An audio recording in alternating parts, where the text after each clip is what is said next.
All right, so we're here again talking about the latest event we were at. It's the D2C Brand Insider Summit. This is Alex Dinsoor, our Chief Strategy Officer at Script to Screen. I'm Ken Kerry, co-founder and Executive Creative Director. So talk about this D2C Brand Insider Summit, because that's really kind of, I have to think that's really where these brands are starting to really feel like I got to make some different moves. There's just so much happening. Tell me a little bit about what you learned there. Yeah, it was an interesting event, really a fun event. Smaller, more intimate, and we got a great group of high-level marketers that are coming to learn, share ideas. So it's not just you're not going. It's not a trade show where you've got necessarily booths that you're going to, but it's just a lot of these sessions that are meant to be a sharing of ideas. And you got companies like NerdWallet, Casper mattresses, Clorox was there. They're looking to to drive their business. If you look back to when COVID, their direct to consumer business took off, and now all of a sudden you've got Clorox. Maybe there's a business there. Business there. So now retail's come way back for them. They don't want to sacrifice the D2C, so they have a commitment to expand that channel. What's interesting is that when a big company like that, big consumer goods company, does really well in direct to consumer, sees that it's such an opportunity, and although retail comes back, the fact of the matter is they're not building stores fast enough to put all this product where it needs to grow, because there's businesses, they have shareholders, they got to grow, they got to sell more product, and D2C was really one of those things that kind of opened up their eyes a little bit, didn't it? Yeah, they want to have a direct relationship with their customers too. As they should. And so they see that it doesn't have to be either or. It can be in addition to, and they that can build alone is a huge statement. So it's they just have to. They've got to learn how to do it right, and it's something. In talking to them, a lot of these big CPG companies, they obviously have traditional agencies of record. They have their media companies. Sometimes they have in-house creative, and D2C can be a different animal. Especially, if you can do something that kind of feels like D2C, go through the motions, but you really, you have to approach it differently, and you have different KPIs, and you've got to talk to consumers somewhat differently. So, that's something that I was trying to spend time with these marketers and saying, you can't just change the clothing on what you're doing and think that it's going to be D2C. Right. You've got to do it differently, and potentially have different partners that are experts that have are doing this day in, day out. So, but clearly there is an emphasis on it, and some of these D2C brands have different challenges now. There's some that were more up and coming, like the Fresh and Lean, which is one of the meal companies, and then you've got Casper Mattresses, who is 8 or 9 years into it, was probably the first mattress in a box company, and now they've got 140 different competitors. Right. And so they have totally different challenges now than they had when they got started. So their marketing has to be different. How they talk to the consumers is different, but they're still a D2C company. Right. And but they're also going into retail. They're now in Costco, and that's a huge growth channel for them. Of course, they wouldn't have made it into Costco if they hadn't have grown through D2C. So it's just interesting to see how these companies that have really grown and gotten to a certain point of scale with D2C, how they start tilting back towards retail. Right. And that's where that's our next big growth opportunity. Right. So it's like, oh, really? Shocking. Right.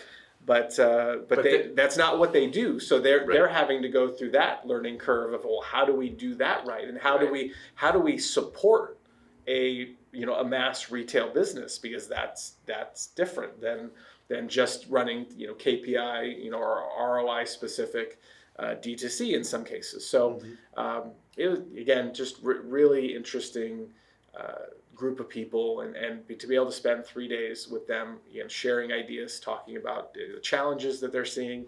Certainly with connected TV, again, is we've talked about is a huge topic, and it's where everyone wants to go, or they think they want to go, because the idea of really targeting your customer and talking just directly to them. Right. But again, the cost is just so high, and everyone I talk to is saying it's not really paying out. Yeah. And it's Doesn't not make sense. not yet. And so, or it's just so expensive Mm-hmm. to reach that who they think their target customer is, that they can have it be a part of their campaign, because the inventory for connected It's TV is growing dramatically. Right. And so the opportunities are certainly getting to be more. So people are going to fill that vacuum of opportunity. Right. But if the costs don't go down Yeah. accordingly, it doesn't matter how much land you have out there. If it still costs too much, it doesn't make a difference. You know, what's interesting is because fourth quarter last year, Netflix came out with their assessment of where they're, projections of what they're going to do, and they missed their projection by 50% in terms of subscription. So let's just take Netflix as an example. So when you miss your projections by 50% and your revenue is built off of subscriptions, what do? You start selling advertising. And I believe that's where it's going to go. Now, will that level the playing field when it comes to being connected? I don't know. But these companies are going to be in that situation where they're going to have to sell advertising, and it all goes back to the Casper model. There's just more and more and more. Now, there's Paramount Plus, there's this, there's that, they're all over the place, and they're all fighting for the same consumer. That same consumer price is getting higher and higher, and the subscription levels are getting spread out more, so you don't have this behemoth getting all the subscriptions anymore. Something's gotta give, right? And that's kind of what we're seeing in a way. Connected TV clearly is what, like I said, the shiny object. It's where people want to go or think they want to go. I don't start a lot of conversations just with linear TV as like being, hey, this is the rock star. Right.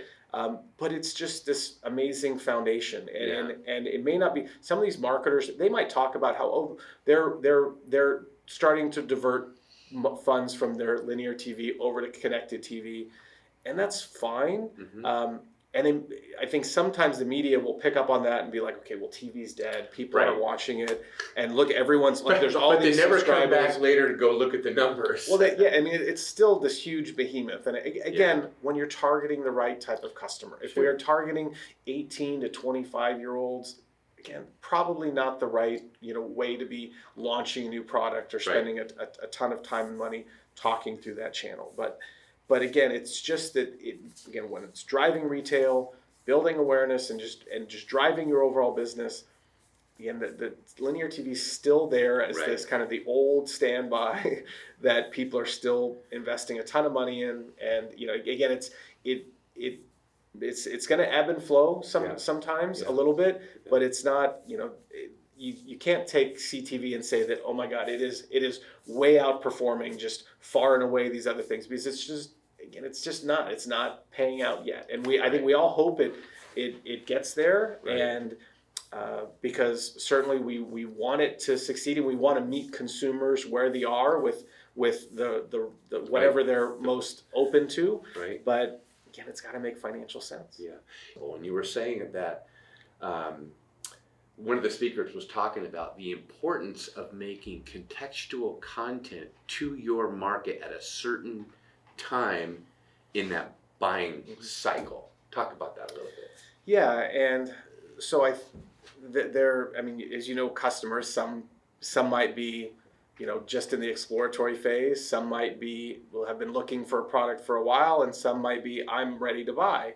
And the messaging can and probably should be different, at those different stages. So a lot of the marketers were looking at that and saying it's not just about creating kind of one spot that we hope is gonna hit everything, but to create different creative that is designed to talk to people that are at different stages.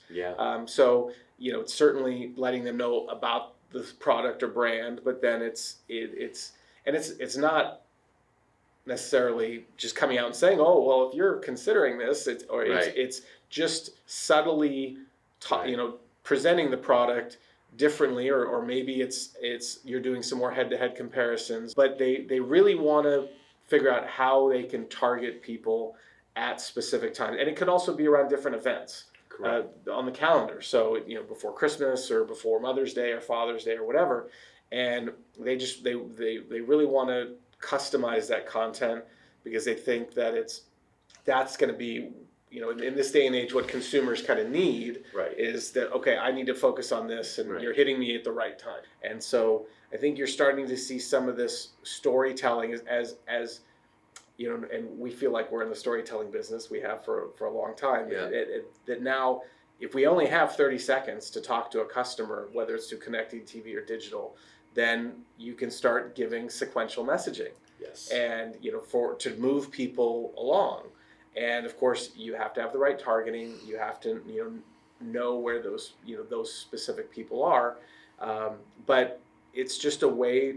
I think the way marketing is evolving, and we can't have the set it and forget it attitude. Right. And You can't have the set it and forget it attitude. You have to have the riches are in the niches. Yeah. And that's where it's going. And that's what's exciting for us, because we can create that content for clients at those points, at those times, in addition to have that mothership and being able to use something on digital, use something on television, tweak it a little bit more for digital, that because it wouldn't be, you don't want the same commercial you did on television to run on YouTube for an audience that's doing something very, very specific. That to me is just lazy marketing. And you can be so much more productive and probably profitable. Yeah, well, just highlighting different features or benefits in the different things, because again, people they're at different stages, and Yeah. so you don't have to choose. A lot of times with in the past, we had to choose which feature and which benefit are we going to have, because we don't have enough time to to do more than that. Yeah. Well, now you have to highlight those different potentially differently, because they're all important, and they all if you're moving people down this consideration Mm-hmm. into purchase process, it's going to be a big part of getting them over the hump. It's not any different. I think as television, marketing on television is really kind of mirroring what retail's been doing. When it's late February at a Home Depot, you start to see lawn equipment come in. And outdoor living. Maybe even before that in some Right, areas. it's Christmas in July, right? But they do it really, really well. And now us as content marketers, television marketers, direct to consumer marketing, we have to be part of that, because we have to be in sync with what's happened. Because if I'm doing contextually something at springtime with my digital and my television, I want that to go into my retail and to feel seamless. And it up until the last few years, they've kind of been not on the same page to an extent of really driving a sale versus just brand awareness. Yeah, I mean it's all part of the merchandising process, and there's every retailer has Right. big, very smart merchandising people that are letting the data drive things, and so I think we've been doing that for a long time too. Is we Mm-hmm. want the data to drive our decisions, and Mm-hmm. creative, what we're putting out, what we're deploying, where we're deploying it, and doing it in a way that's very ROI specific as being our North Star. Mm-hmm. Now, but I think you're right. It does have to be seamless.